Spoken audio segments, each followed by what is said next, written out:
Semoga kita senantiasa berada dalam lindungan Allah Subhanahu wa Ta'ala. Baik, jadi sebelum kita memasuki materi pada kuliah hari ini, seperti biasa Ibu akan mengecek kehadiran kalian satu persatu, ya. Jadi silakan didengarkan namanya. Risma, Abdi, Rizal, Khadijah, Isabel, Ikhlas Al-Farisi. Sudah hadir ya? Miftah. Kenapa Miftah? Ada surat keterangan dokternya? Oke, baik. Siti Asriati. Ya, jadi ada satu orang temannya yang tidak hadir pada hari ini ya, yaitu Miftah karena sedang sakit. Nah, jadi materi yang akan kita bahas pada hari ini yaitu lanjutan dari materi sebelumnya, yakni sistem reproduksi. Jadi kalau pada materi sebelumnya kita membahas tentang spermatogenesis dan oogenesis. Nah, pada pertemuan kali ini kita akan membahas tentang siklus menstruasi dan fertilisasi hingga terjadi kehamilan. Ya, jadi CPNK atau capaian pembelajaran yang harus kalian capai pada hari ini yaitu setelah mempelajari materi pada hari ini, mahasiswa itu harus mampu membedakan setiap fase yang terdapat di dalam siklus menstruasi. Nah, kemudian CPNK yang kedua, mahasiswa harus mampu menjelaskan proses terjadinya fertilisasi hingga kehamilan. Itu ya. Jadi setelah materi ini selesai, kalian sudah harus mampu mencapai tujuan pembelajaran yang Ibu jelaskan tadi itu, ya. Oke, baik. Jadi sebelum Ibu masuk ke materi, sebelum kita masuk ke materi hari ini, terlebih dahulu Ibu mau mengecek sejauh mana ingatan kalian tentang materi yang telah kita pelajari minggu lalu. Ya, kenapa? Oke, ya, jadi siapa yang masih ingat apa itu spermatogenesis? Nah, Rizal, proses pelepasan sperma. Ada yang lain? Risma? Oh, tunggu dulu, Risma cewek. Saya mau dengar suara dari cowok dulu, karena spermatogenesis ini berlangsung di dalam tubuh laki-laki ya. Bukan berarti bahwa perempuan tidak boleh tahu, semuanya harus tahu. Tapi saya mau dengar suaranya si laki-laki dulu. Apa mereka paham atau tidak? Oke, akhirnya yang merasa cowok angkat tangan juga. Oke, silakan Ikhlas. Iya, masih ada pendapat yang lain? Iya, jadi spermatogenesis itu ya, betul apa yang disampaikan oleh temannya, bahwa spermatogenesis itu adalah proses pembentukan sperma yang berlangsung di dalam testis, tepatnya di dalam tubulus seminiferus. Nah, sekarang kalau oogenesis, saya mau dengar suaranya yang cewek. Ya, Khadijah, apa itu oogenesis?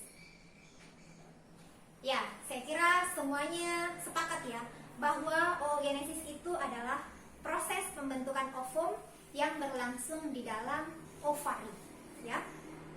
Oke, baik. Jadi sebelum kita masuk, Ibu mau menyampaikan bahwa model pembelajaran yang akan kita terapkan pada hari ini yaitu cooperative learning. Jadi sebentar Ibu akan membagi kalian ke dalam beberapa kelompok, lalu masing-masing kelompok itu akan mendapat giliran untuk presentasi di depan teman-temannya. Semua ya, tidak terkecuali. Oke? Paham? Baik. Ya, jadi sekarang kita masuk ke siklus menstruasi dulu ya.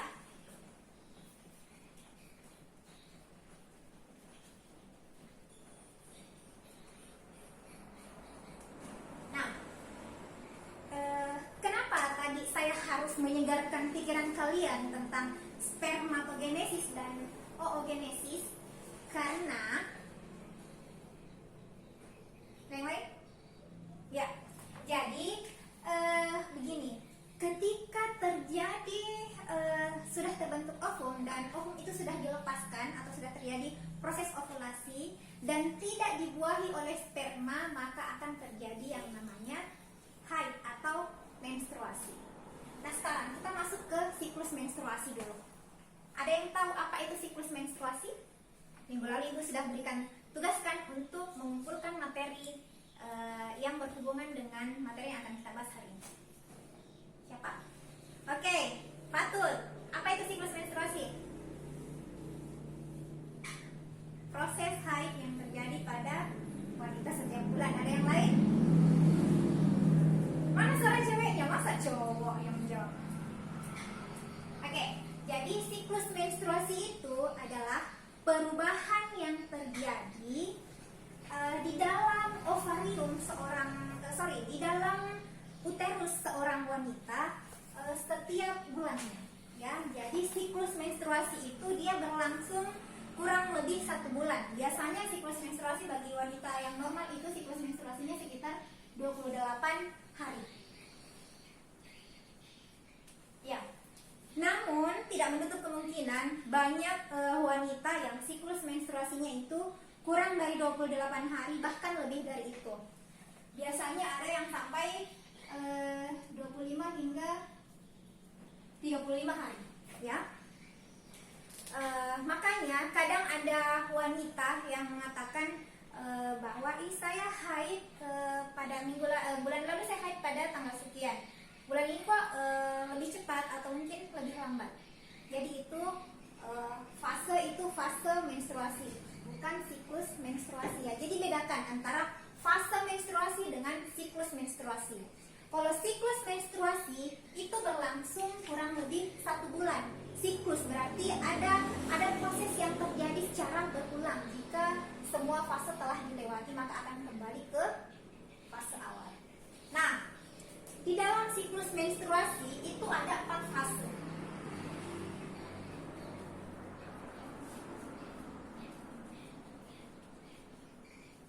Ya, jadi yang pertama itu fase folikuler. Kedua,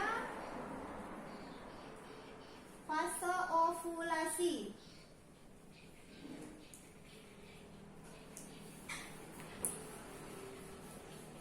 Tiga, fase luteal. Dan keempat, fase apa kira-kira yang keempat? Yes, fase menstruasi.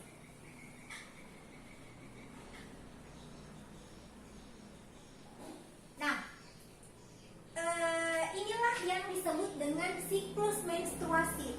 Jadi siklus menstruasi itu terdiri dari 4 fase. Setelah selesai di fase 4, maka dia akan kembali ke fase 1. Jadi yang namanya siklus, kita menjelaskannya itu tidak harus dari folikuler, tidak harus dari ovulasi. Jadi mulai kita dari luteal dulu, menstruasi dulu. Tapi urutannya harus sama, setelah luteal ke menstruasi. Setelah menstruasi lanjut ke folikuler dan terakhir ovulasi. Jadi itu yang namanya siklus. Nah, kalau Ibu mau menjelaskan dulu dari siklus folikuler. Ada yang tahu apa itu folikuler? Fase folikuler. Ya, fase pembentukan folikel. Jadi folikuler ini dia ada 2 tahapan lagi.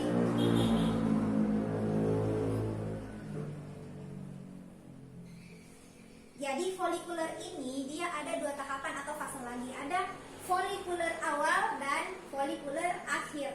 Apa tandanya kalau dia masuk di fase folikuler awal?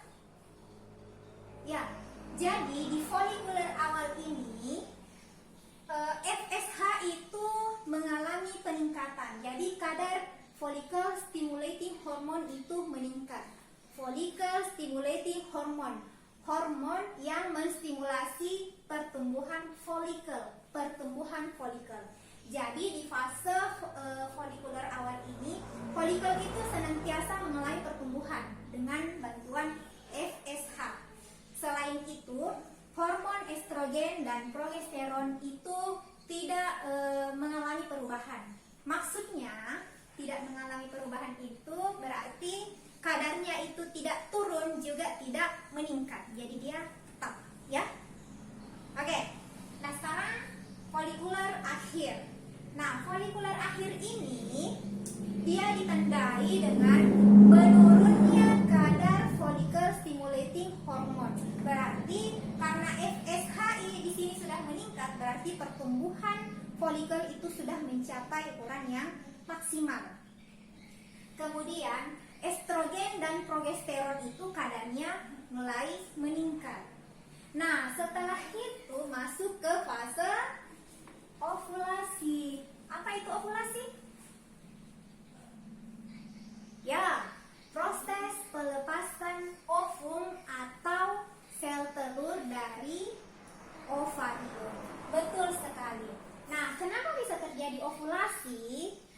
Tadi kan di sini di fase folikuler itu ukuran folikel itu sudah sudah maksimal ya, ukurannya sudah mencapai ukuran yang maksimal, sehingga folikel itu dindingnya akan mengalami ruptur. Apa itu ruptur? Ya, jadi dia akan pecah, dindingnya pecah yang menyebabkan sel telur itu dilepaskan dari ovarium. Itulah yang disebut dengan ovulasi. Sekarang fase luteal, yang pernah baca? Ada tidak yang membaca? Ya, apa itu fase luteal? Yes. Ya, jadi di fase luteal ini beberapa jam setelah terjadi ovulasi, maka betul apa yang disampaikan oleh temannya tadi, bahwa setelah beberapa jam setelah terjadi ovulasi, sel-sel granulosa ini akan membentuk sel luteal. Nah, kemudian folikel the graft yang ruptur tadi pada saat ovulasi itu akan membentuk corpus luteum. Apa lagi fungsinya corpus luteum? Apa? Saya mau jalan ke belakang dulu. Ya, jadi corpus luteum ini berarti semuanya betul-betul sudah membaca materi ya, sudah membaca handbooknya. Ya, jadi corpus luteum itu dia berfungsi untuk mengontrol panjang siklus menstruasi dan memproduksi hormon progesteron. Nah, fase menstruasi inilah yang kalian sebut sebagai darah haid tadi. Jadi itu berlangsung hanya di 1/4-nya siklus menstruasi. Jadi itu tadi, bedakan antara siklus menstruasi yang berlangsung selama 1 bulan di dalam uterus seorang wanita dan fase menstruasi yang hanya berlangsung sekitar 1 minggu. Yang cowok paham sekali. Oh, cewek juga. Iya ya, karena sudah setiap bulan mengalaminya. Ya. Kenapa? Kenapa, Risma? Ya, jadi kenapa terjadi menstruasi katanya? Jadi begini. Tadi kan sudah terjadi ovulasi. Nah, proses pelepasan sel telur. Nah, ketika sel telur ini dilepaskan, Ibu gambarkan dulu.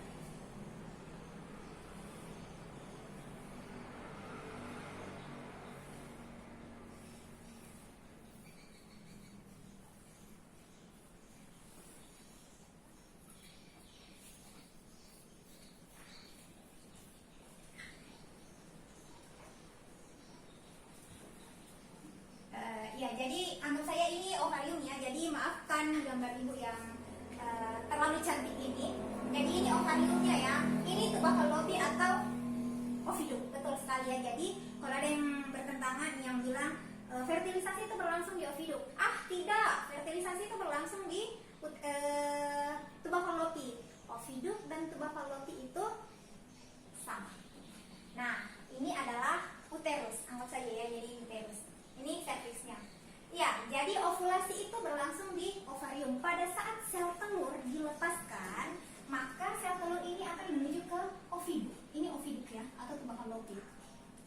Ketika sampai di oviduk dan tidak ada sperma di sana, artinya tidak akan terjadi fertilisasi. Nah, harus kalian ketahui bahwa ketika ovulasi di sini terjadi, maka uterus di sini sedang mempersiapkan diri untuk menerima implantasi sel telur yang sudah dibuahi nantinya apabila terjadi fertilisasi. Nah, ini sel telur telurnya tidak dibuahi karena tidak ada sperma yang menunggu di ovidum. Tidak ada si pejantan. Akhirnya rupturlah yang uterus ini yang tadinya menebal siap-siap untuk implantasi, tapi tidak terjadi fertilisasi, akhirnya ruptur atau meluruh. Akhirnya sejumlah kecil darah, sel-sel, cairan jaringan ataupun sekret itu akan keluar melalui vagina dalam bentuk darah haid. Jadi itu ya kenapa sampai terjadi menstruasi. Kenapa? Iya, betul sekali Khadijah. Itulah sebabnya kenapa wanita menjelang masa haidnya atau sudah dalam keadaan haid biasanya terasa perih di bagian perut, sakit ya, karena uterusnya ini, tepatnya di endometrium, itu mengalami peluruhan atau pengelupasan. Itu yang menyebabkan perut seorang perempuan itu sakit. Jadi kalian yang laki-laki itu harus paham betul ya kondisinya perempuan itu PMS. Sampai di sini ada yang bertanyakan? Siapa? Wah, cowok ini, cowok-cowok apa ya? Seru sekali pada saat belajar tentang sistem reproduksi. Semangat sekali. Kenapa? Ilham. Wah, pertanyaannya keren sekali ya. Tos dulu. Oke. Ya, jadi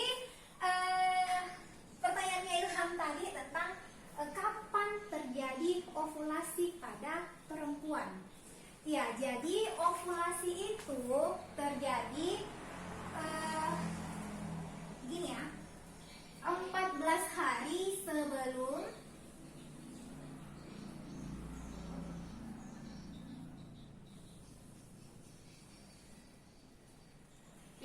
jadi ovulasi itu selalu terjadi 14 hari sebelum masa menstruasi atau masa haid berikutnya. Itu ovulasi. Atau itu kalau kita ambil contoh siklus menstruasi yang normal ya, yang 28 hari.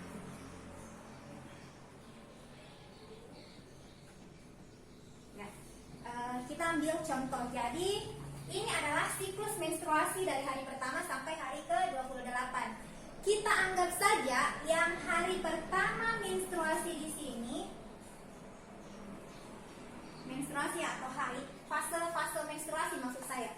Jadi hari pertama di fase menstruasi atau hari pertama seorang perempuan haid itu disebut sebagai hari ke-1 siklus menstruasi. Ingat itu ya, hari ke-1 siklus menstruasi. Nah, ovulasi atau pelepasan sel telur itu terjadi 14 hari atau hari ke-14 ya, 14 hari sebelum masa haid berikutnya. Ini kan akhir dari siklus menstruasi, berarti dia sudah siap lagi atau akan terjadi lagi menstruasi. Makanya dia terjadi di hari ke-14 dan 14 hari juga sebelum masa fase menstruasinya. Jadi kalau ada yang bertanya, ini berhubungan dengan ovulasi itu berhubungan dengan masa suburnya seorang perempuan. Ya, jadi kalau bertanya kapan masa suburnya itu perempuan, kita harus ingat dulu berapa hari ovum itu bisa bertahan di dalam ovidum dan sperma juga berapa hari bisa bertahan. Nah, sekarang perhatikan.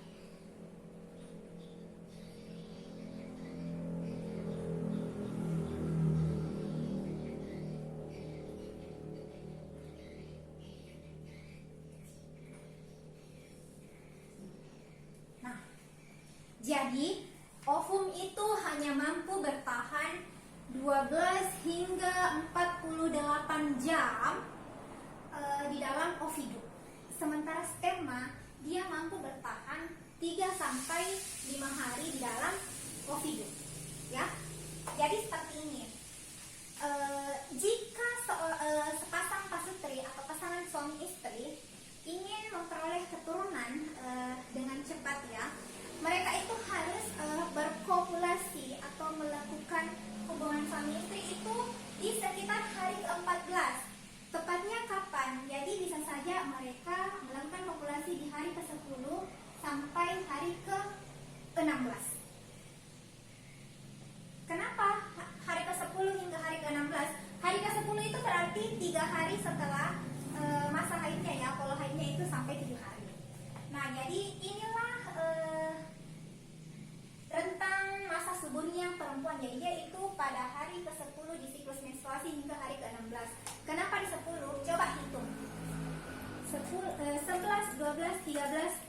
ke-14, ini kan tadi terjadi ovulasi, ya, ovulasi.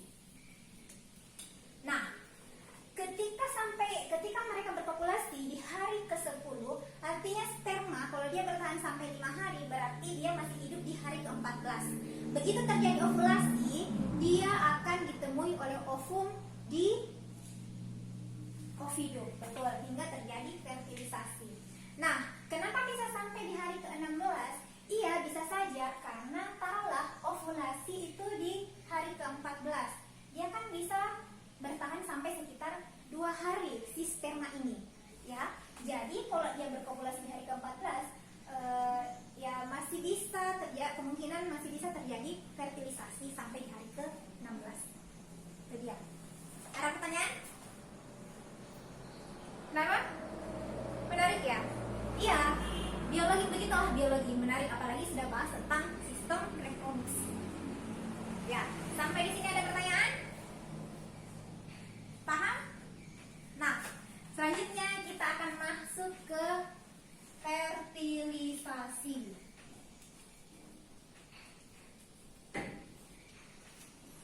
Nah, ini fertilisasi, Ibu akan kasih tugas sekalian. Sebelumnya saya akan bagi kelompok dulu ya. Silahkan dibagi menjadi 5 kelompok. Hairul pindah ke kelompok berapa ini? 3. Oke, jadi seperti biasa ya, pembagian kelompok harus adil. Oke. Ibu beri waktu sampai 10 menit untuk kalian diskusikan bersama dengan teman kelompok kalian tentang bagaimana proses terjadinya fertilisasi hingga terjadi kehamilan. Boleh cari-cari materi di handbook ya. Kalian sudah bawa semua handbooknya? Oke, jadi silahkan bisa handbooknya itu jadikan sebagai referensinya juga ya. Ibu beri waktu sampai 10 menit. Silakan.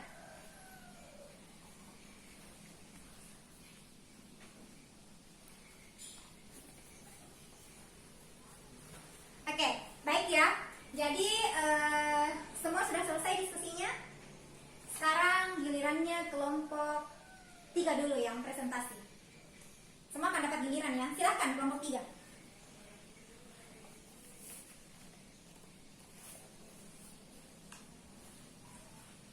Oke, baik. Jadi semua kelompok sudah melakukan presentasi. Dari kelompok 3 terakhir di kelompok berapa ini? Oke, kelompok 1. Nah, yang menarik ini di kelompok 1 semuanya menarik, tapi ini masih ada pertanyaan di kelompok 1 yang belum terjawab ya. Dari tadi saya dengar belum menemukan jawaban. Atau ada yang bisa menjawabnya? Oke, Ibu akan luruskan ya. Kelompok 1 silahkan duduk dulu, Ibu akan tambahkan materinya. Ya. Jadi tadi ada temannya yang bertanya, bagaimana bisa terjadi bayi kembar? Ya, iya. Jadi bayi kembar itu ada 2 jenis.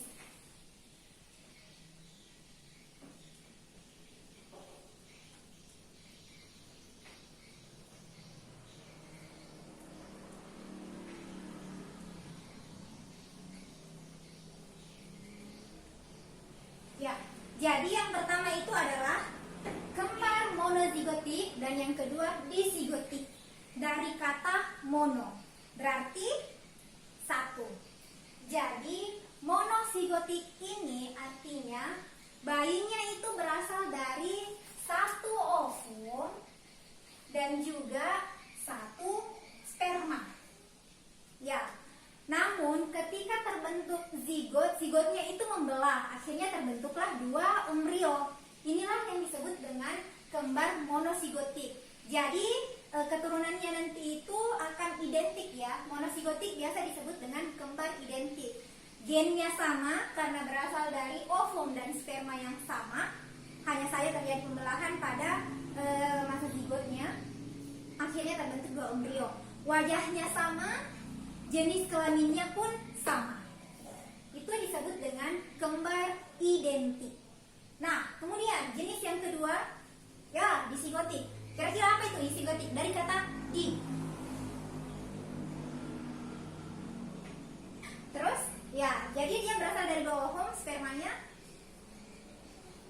bisa dong dua ovum dibuahi oleh satu sperma. Jadi dia berasal dari dua ovum dan dua sperma. Nah, jadi ovum yang pertama ini akan dibuahi oleh sperma satu. Ovum yang kedua dibuahi oleh sperma kedua. Betul sekali. Loh, kok bisa jadi dua ovum, Bu, yang lepas? Harusnya kan cuma satu setiap bulan. Iya, begitu.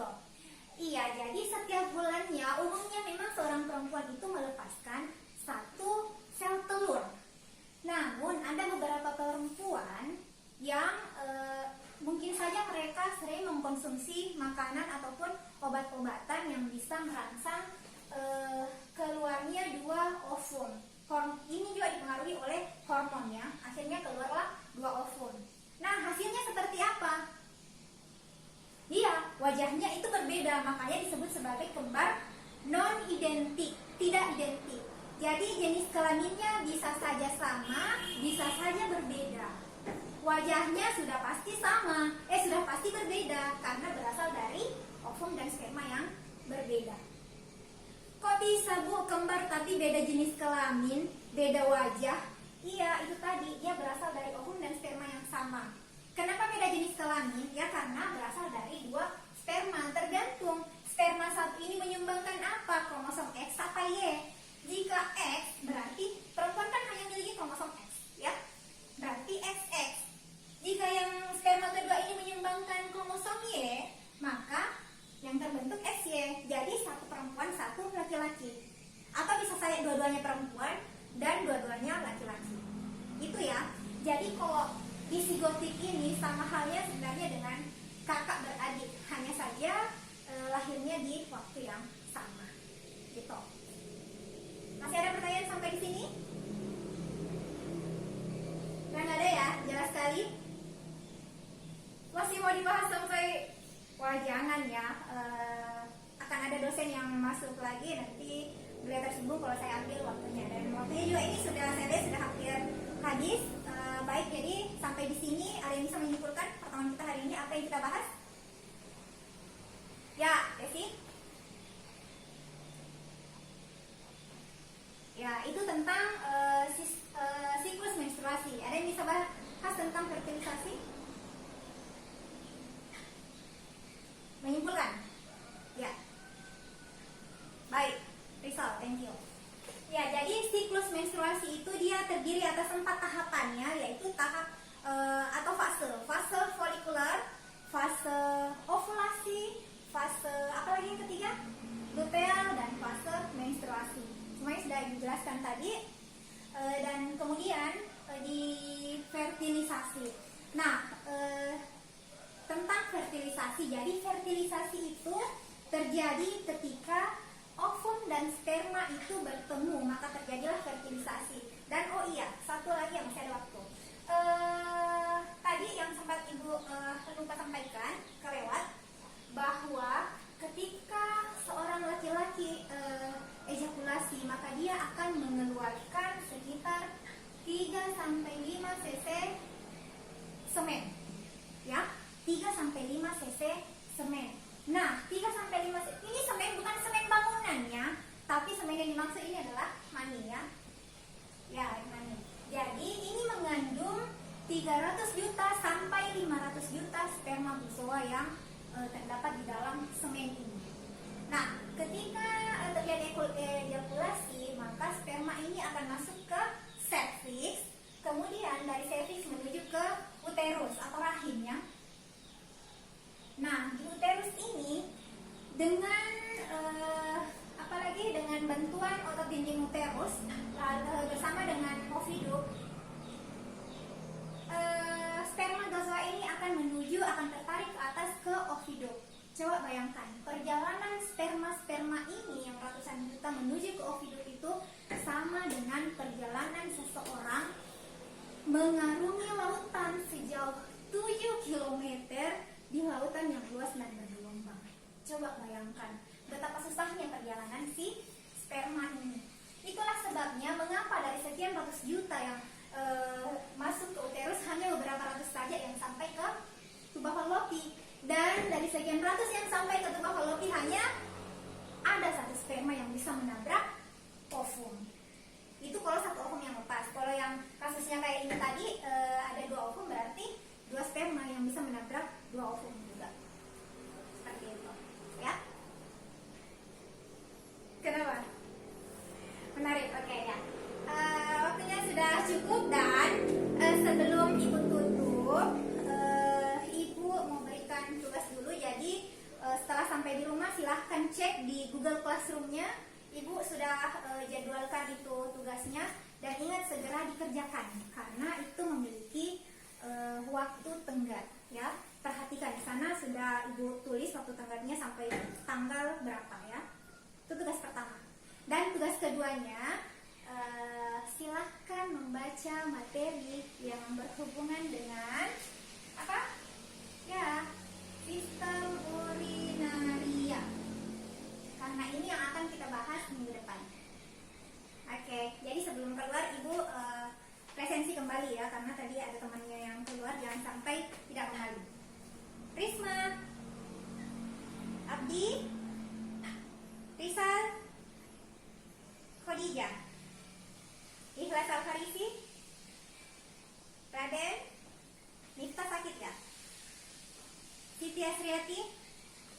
Oke, baik. Jadi Ibu rasa cukup sampai di sini pertemuan kita hari ini. Saya akhiri dengan ucapan billahi taufiq wal hidayah. Wassalamualaikum warahmatullahi wabarakatuh.